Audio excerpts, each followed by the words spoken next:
So let's start with the jobs report, or I don't know if you want to touch on this very shocking assassination of the former Japanese prime minister, but do either of these events, do you see them as having any kind of impact on the market in the short term? Well, yes, my heart goes out to the Japanese people. What a tragedy. What can be said? I mean, especially coming from the United States, where gun violence is almost a daily event. But I'd say that the markets are not really focused on political developments, whether in Japan, where they have an election this weekend, or even the resignation of the UK Prime Minister.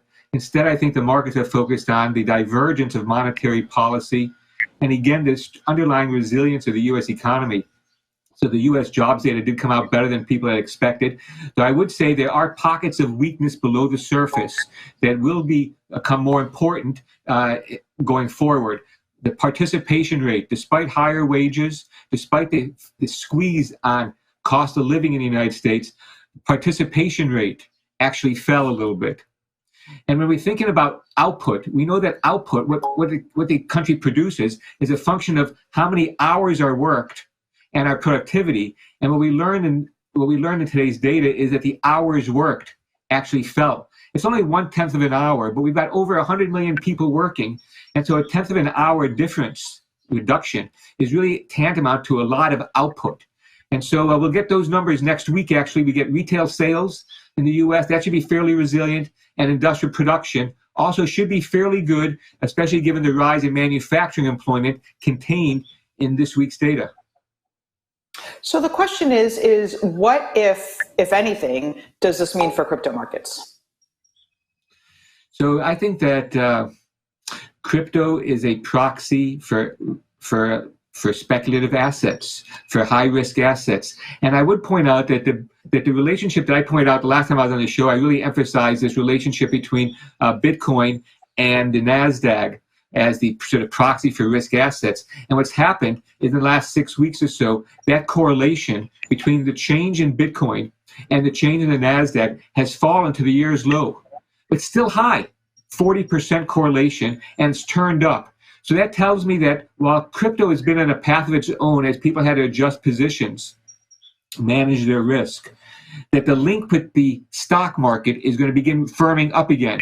Unfortunately, with higher U.S. interest rates, given the resilience of the economy, and given that today's data doesn't change the expectation of another 75 basis point hike in the Fed funds rate later this month, as you can see, the NASDAQ is called lower, and I think that the risk-off mood, higher U.S. interest rates, lower NASDAQ, lower stock prices, is a drag on the crypto space in general. Just to follow up quickly on that, we've talked a lot on the show about the correlation between crypto markets and the NASDAQ, for example. What do you think it will take for the, quote unquote, decoupling, or to sort of break this correlation and have, Bitcoin performing more as the unique asset that it's supposed to be? Yeah, I don't know. I mean, that's really above my pay grade, to tell you the truth. I think that assets are what they are. We're talking about a rising interest rate environment in which the opportunity cost of having a non-interest-bearing security diminishes. And we've seen this not just with crypto, but gold as well. This is not. I mean, gold has really fallen apart this week. I think it's off almost 4%, new lows for the year. I think that this is part of this type of asset class, and so to me, rather than resist it, is to embrace it. This is what it is. And so if you want to pick a bottom of the stock market, you think that the Fed's going to get done tightening earlier, or that's all priced into the market already, and you want to pick a bottom of the NASDAQ, maybe one would consider buying crypto. But to try to fight the kind of asset it is, doesn't seem to be like a robust way to have an investment strategy. Right. I just want to come back to that jobs report. And obviously, we don't have the data to suggest how many of those jobs that were created in June were crypto-related jobs. I just want to understand if you have a sense of what the level of optimism is there when it comes to the crypto jobs section, keeping in mind the fact that there has been, this contagion, and it's kind of confusing to understand because some companies are saying, well, we're still hiring, and the others are saying, well, we're laying off. Yeah, no, you raise a good point. It's sort of like airplane accidents. You see about airplane accidents in the newspaper, not auto accidents for the most part, because the auto accidents are much more common. And so I think that job firings, layoffs get the headlines, but job hirings typically don't.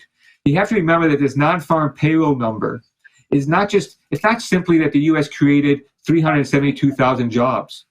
The U.S. Millions of people lost jobs, millions of people gained jobs. This is the net. So there's a big churning that takes place in the world's largest economy, $22 trillion a year GDP, lots of churning in the labor market. These numbers are only the net change. And so, yes, there's probably both are true. Fintech broadly, crypto, many companies have laid off workers. There's others that are still trying to expand into this field. And so it's hard to know. We don't break down those numbers like that. I'd say anecdotally, I think people are concerned that the washout in prices is going to translate to less business opportunities.